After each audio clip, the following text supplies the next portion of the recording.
اعوذ باللہ من الشیطان الرجیم بسم اللہ الرحمن الرحیم الحمد لأہلہ والصلاة علی اہلہا اما بعد قال الرسول صلی اللہ علیہ وآلہ وسلم من احب ان یکون اقوى الناس فلیتوکل علی اللہ۔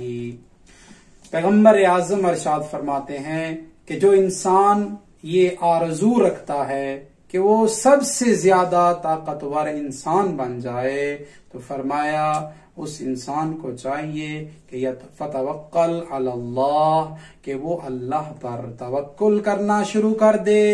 جب وہ اللہ پہ توکل کرنا شروع کر دے گا تو وہ پھر سب سے زیادہ قوی انسان بن جائے گا۔ السلام علیکم ورحمۃ اللہ۔